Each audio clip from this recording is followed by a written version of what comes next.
Un encuentro con su palabra, porque secase la hierba, marchitase la flor, mas la palabra de Dios permanece para siempre. Con ustedes, el doctor José Ricardo Arias Quintero.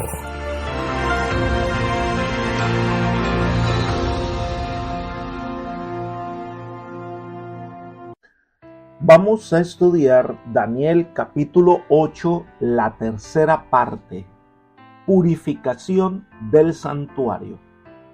Vamos a orar. Eterno, bondadoso, maravilloso Dios, cuán agradecidos estamos contigo porque nos das la oportunidad de estar ante tu presencia para agradecerte por todos tus cuidados y también para pedirte que la presencia de tu Espíritu sea una realidad entre nosotros, para que al estudiar esta sección del capítulo 8 de Daniel podamos tener el suficiente entendimiento y poder comprender tu palabra. Guíanos, Padre eterno, porque eres un Dios de bondad, de misericordia. Tú nos cuidas, nos guías. Ayúdanos a entender tu palabra. Te lo pedimos en el nombre de Jesús. Amén. Debemos recordar lo que hemos estudiado del capítulo 8 de Daniel. En primer lugar, vimos dos grandes bestias, pero estas se presentan como un carnero y un macho cabrío. En el contexto hebreo, eran animales limpios que eran usados en los oficios del santuario y eran ofrecidos como sacrificios. Estos animales representan a los reinos de Media y Persia, y el macho cabrío representa a Grecia. En segundo lugar, cuando estas naciones están en su declive, surge un poder presentado por el cuerno pequeño que creció hasta hacerse muy grande, tanto que atenta contra el príncipe del cielo y toma el continuo y lo echa por tierra. Además, echa el santuario por tierra y lo pisotea. Este cuerno pequeño representa la Roma en su primera fase, que es la imperial, pero que después se transforma en la Roma papal y atenta contra el ministerio de Cristo en el santuario celestial, tratando de usurpar el lugar que le corresponde a Cristo como mediador entre Dios y el hombre. Pero este poder político religioso tendrá su actuar por 1260 años. Recibirá una herida mortal que representa el momento en que, por orden de Napoleón, se toma preso al Papa y destituye su poder. Parecería el fin de esa institución, pero Apocalipsis predice que su herida mortal es sanada y la tierra se maravilla en pos de este poder. Y nos habla del resurgimiento de la Roma papal en sus dos facetas, político-religiosa. Ante el actual de este cuerno pequeño, Daniel capítulo 8 versículos 11 y 12, leemos: Aún se engrandeció frente al príncipe de los ejércitos. Por él fue quitado el sacrificio continuo y el lugar de su santuario fue echado por tierra. A causa de la prevaricación le fue entregado el ejército junto con el sacrificio continuo. Echó por tierra la verdad e hizo cuanto quiso y prosperó. Y si nosotros miramos la explicación que el ángel le dio, que aparece en los versículos 23 y 24, se nos dice: su poder se fortalecerá, mas no con fuerza propia, causará grandes ruinas, prosperará, actuará arbitrariamente y destruirá a los fuertes y al pueblo de los santos. Con su sagacidad hará prosperar el engaño en su mano. En su corazón se engrandecerá y sin aviso destruirá a muchos. Se levantará contra el príncipe de los príncipes, pero será quebrantado, aunque no por mano humana.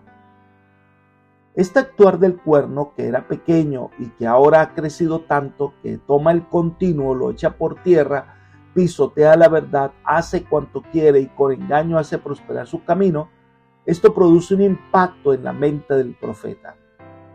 Entonces viene la última parte de la visión. Daniel escucha el diálogo de dos ángeles que están espantados al ver lo que está pretendiendo este poder religioso y todo lo que está haciendo. Versículos 13 y 14. Entonces oí hablar a un santo, y a otro de los santos preguntó aquel que hablaba: ¿hasta cuándo durará la visión del sacrificio continuo, la prevaricación desoladora y la entrega del santuario y el ejército para ser pisoteados? Y él dijo: hasta 2300 tardes y mañanas, luego el santuario será purificado. Aquí hay varios elementos que debemos considerar. Número 1. Recordemos lo que hemos estudiado de las visiones de Daniel. En el capítulo 2 se nos presentan los imperios mundiales: Babilonia, Medo-Persia, Grecia, Roma dividida en varias naciones, la piedra que golpea los pies y el reino de Dios. En Daniel capítulo 7 se repite la secuencia de los imperios hasta Roma, pero se introducen elementos nuevos: el cuerno pequeño que surge y tumba 3 cuernos y representa un poder político religioso que se levantará y dominará sobre el mundo y hace lo que quiere, pero que su poder tendrá un golpe mortal. Además de eso, se presenta la escena de juicio y el reino es entregado a los santos. Daniel capítulo 8 se sigue la secuencia en una visión que recibe Daniel cuando todavía existía Babilonia, pero en ella ve es a Medo-Persia y Grecia, y entonces viene Roma imperial, la Roma papal, y la siguiente escena debe ser el juicio y posteriormente el establecimiento del reino de Dios. El versículo 13, cuando comienza diciendo ¿hasta cuándo?, es la pregunta de los ángeles, como queriendo decir ¿hasta cuándo actuará este poder? Aunque las traducciones habituales parece recalcar la duración del actuar del cuerno pequeño que se hace grande, pero realmente el énfasis está puesto es en el tiempo del fin. Leamos el versículo 17. Pero él me dijo: entiende, hijo de hombre, que la visión es para el tiempo del fin. Y en el versículo 19 dice: y dijo: yo te enseñaré lo que ha de venir al fin de la ira, porque eso es para el tiempo del fin.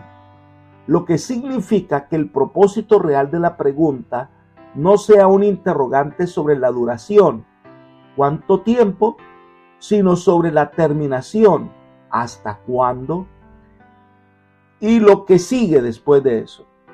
El énfasis de la pregunta está en realidad en lo que sucederá en el extremo final de los 2300 tardes y mañanas y de lo que ha de ocurrir en ese momento en adelante.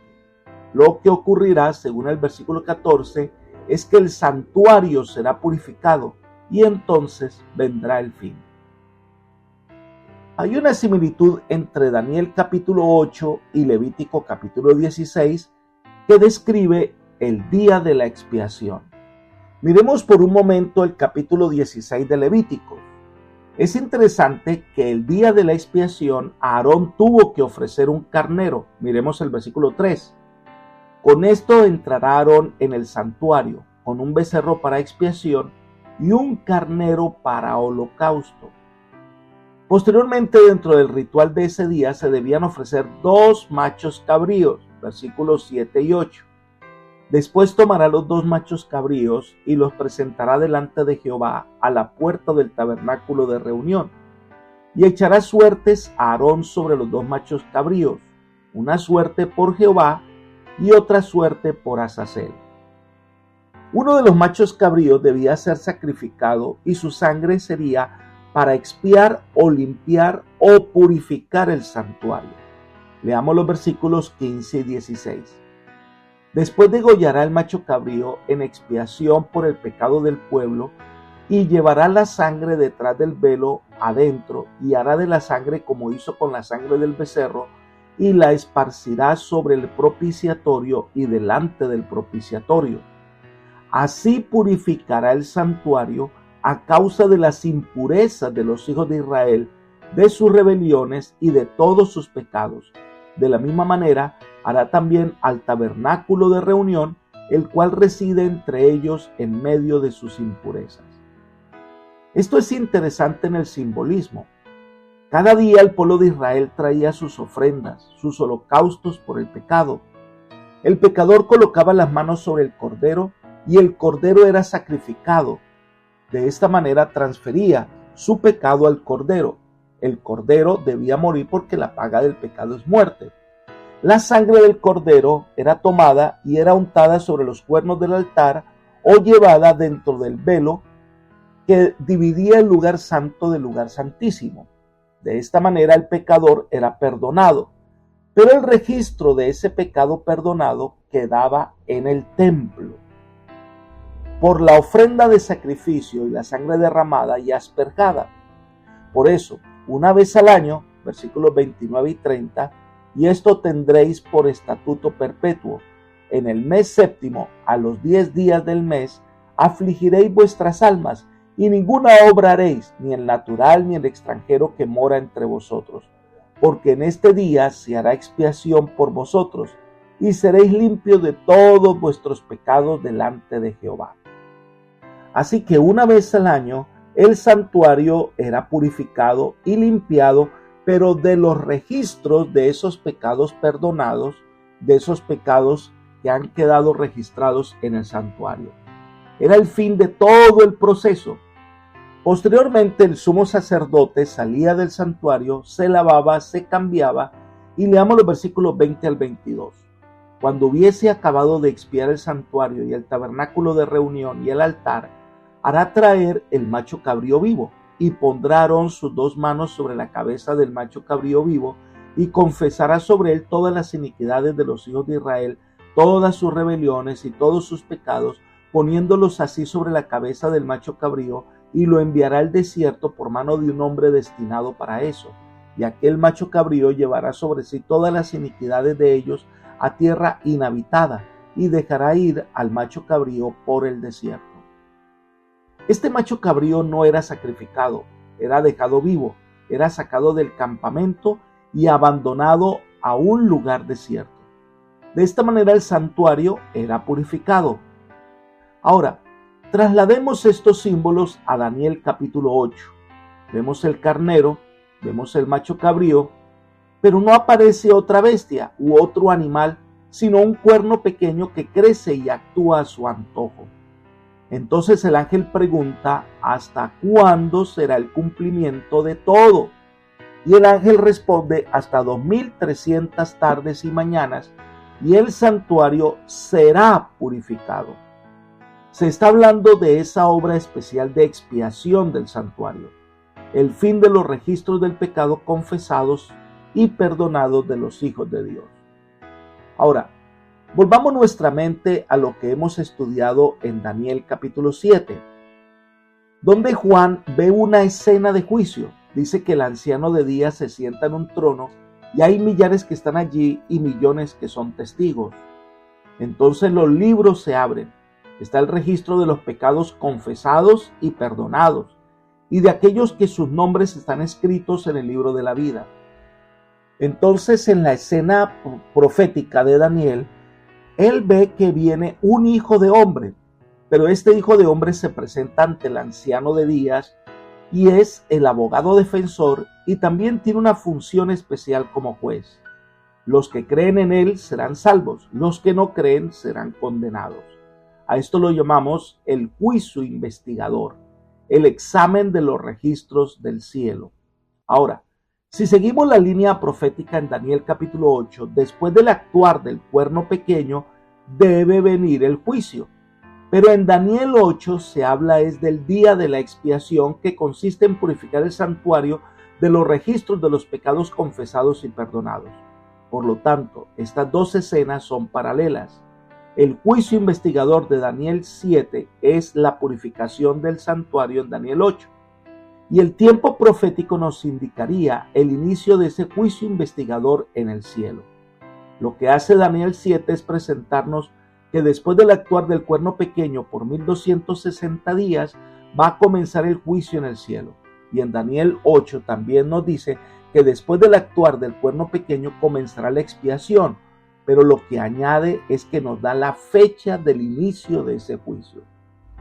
Volvamos nuevamente a Daniel capítulo 8, versículo 13. Entonces oí hablar a un santo, y a otro de los santos preguntó a aquel que hablaba: ¿hasta cuándo durará la visión del sacrificio continuo, la prevaricación asoladora y la entrega del santuario y el ejército para ser pisoteados? Recordemos que el énfasis no está dado en cuanto al tiempo, sino en cuándo empezará la purificación de todo. En este versículo se resume el actuar tanto de la Roma imperial como de la Roma papal. En el sistema pagano llegaron a Jerusalén y destruyeron el templo. Además que el Imperio Romano quiso acallar a los cristianos, los persiguió con el deseo de aniquilarlos. Con el sistema papal, con la falsa religión que establece, echa por tierra la verdad, prohíbe el estudio de la Biblia, altera los mandamientos de Dios, ejerce poder político para obligar a las personas a aceptar sus enseñanzas y trató por todos los medios de aniquilar a los fieles hijos de Dios, llevándolos a los potros de tormento y quemándolos en la hoguera. La pregunta lógica es: ¿cuándo se restaurará la verdad? ¿Cuándo el pueblo de Dios será vindicado? Entonces viene la respuesta del otro ser angélico que Daniel ve en la visión, versículo 14. Y él dijo: hasta 2300 tardes y mañanas, y luego el santuario será purificado. Aquí se introduce el tiempo profético, que es el más abarcante de toda la Biblia. Las 2300 tardes y mañanas. Mucho se ha especulado con respecto a este tiempo profético. Algunos han tratado de desviar lo que se describe claramente y tratan de aplicarlo al actuar de Antíoco IV Epífanes, que según algunos es quien cumple esta profecía. Pero la descripción de la profecía es clara y tiene connotaciones muy abarcantes. Y por supuesto, en todo el esquema profético, este actuar de Antíoco IV Epífanes no tiene nada que ver con la profecía de Daniel capítulo 8. Ahora, si vamos a Génesis, cuando leemos en él una tarde y una mañana, se refiere a un día. Por lo tanto, 2300 tardes y mañanas, pues son 2300 días. Pero como es una profecía de tiempo, debemos recordar que un día profético equivale a un año. Por lo tanto, es una profecía de 2300 años. Recordemos que esta profecía no era aplicable a la época de Daniel, ya que es claro que es para el tiempo del fin. Versículo 17. Pero él me dijo: entiende, hijo de hombre, que la visión es para el tiempo del fin. Versículo 19. Y dijo: yo te enseñaré lo que ha de venir al fin de la ira, porque es para el tiempo del fin. Y el versículo 26 dice: la visión de las tardes y mañanas que se ha referido es verdadera, y tú guarda la visión porque es para muchos días. Por lo tanto, esta profecía no tiene su aplicación en una época cercana a Daniel, sino que se refiere al tiempo del fin. En el versículo 14 volvamos y leamos: y él dijo: hasta 2300 tardes y mañanas, luego el santuario será purificado. La pregunta que debemos resolver es: ¿a qué santuario se refiere? No puede ser el templo de Salomón porque la época de Daniel ya estaba destruido. ¿Será que se refiere al templo de Jerusalén destruido por los romanos en el año 70? La respuesta es no, porque debemos recordar el orden profético. Primero debe caer el imperio romano, después debe dividirse, después debe aparecer el cuerno pequeño y entonces viene el juicio o la purificación del santuario. Por lo tanto, no es un santuario en Jerusalén. Debemos recordar lo que hemos estudiado anteriormente, que Jesús ministra en el verdadero santuario. Vayamos al libro de Hebreos, capítulo 8, versículos 1 y 2. Ahora bien, el punto principal de lo que venimos diciendo es que tenemos tal sumo sacerdote, el cual se sentó a la diestra del trono de la majestad en los cielos. Él es ministro del santuario y de aquel verdadero tabernáculo que levantó el Señor y no el hombre. Sigamos ahora con el capítulo 9, versículo 24 de Hebreos. Porque no entró Cristo en el santuario hecho por los hombres, figura del verdadero, sino en el cielo mismo para presentarse ahora por nosotros ante Dios. Entonces, el santuario al que hace referencia Daniel capítulo 8, versículo 14, es el santuario celestial. Entonces surge la pregunta, ¿hay algo en el santuario celestial que debe ser purificado? Y tenemos que recordar los oficios del santuario celestial para comprender esta parte. Recordemos que hemos estudiado que hay un día llamado el Día de las Expiaciones, donde el santuario terrenal era purificado de los registros de los pecados confesados y perdonados. Ahora, si nos damos cuenta del simbolismo, Cristo ministra el santuario celestial como el sumo sacerdote. Allí se presenta a nuestro favor. Cuando escucho la voz del Espíritu Santo y confieso mi pecado, acepto a Cristo como mi Salvador y entonces soy bautizado y mi nombre se escribe en el libro de la vida. Todos mis actos quedan registrados en los libros del cielo. La purificación del santuario entonces es la obra de juicio donde el Señor, ante los testigos celestiales, va a mostrar la razón por la cual un hombre pecador como yo puede ser salvado. La purificación del santuario celestial abarca toda la obra del juicio final que comienza con la fase de la investigación y termina con la fase de la ejecución, que da como resultado la erradicación permanente del pecado del universo. Un aspecto importante del juicio final es la vindicación del carácter de Dios ante todas las inteligencias del universo. Debemos recordar que no tiene ninguna base las acusaciones falsas que Satanás ha presentado contra el carácter y el gobierno de Dios. Así que se debe mostrar que Dios ha sido completamente justo a elegir a cientos de individuos para que formen parte del reino futuro y al impedir la entrada de otros que son impíos allí.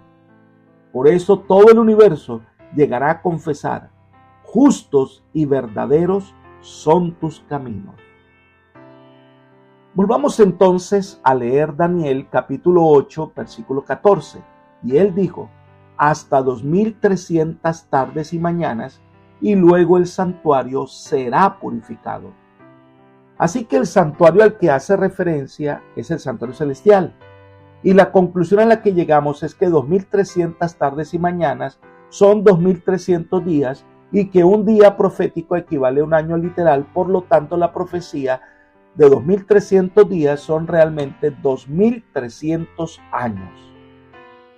Esta profecía comienza en el otoño del año 457 a.C. y termina exactamente el 22 de octubre del año 1844. Aquí se debe considerar como la fecha del inicio del juicio investigador, la fecha en que Cristo se presenta ante el anciano de días para ejercer su función de intercesor o abogado defensor. Este tema será explicado por el ángel Gabriel en el capítulo 9 de Daniel. Allí se nos van a dar detalles del comienzo y el desarrollo de la profecía de los 2300 días. El capítulo 8 de Daniel termina con Daniel enfermo por no entender la visión. Leamos el versículo 27. Yo, Daniel, quedé quebrantado y estuve enfermo algunos días. Cuando me levanté, atendí los negocios del rey, pero estaba espantado a causa de la visión y no la entendía. Daniel no entendía esta visión, y esto va a dar origen a una de las oraciones más importantes de la Biblia que estudiaremos en el capítulo 9 de Daniel. Apreciado amigo y hermano, la salvación es el regalo más valioso que Dios pueda dar a la humanidad.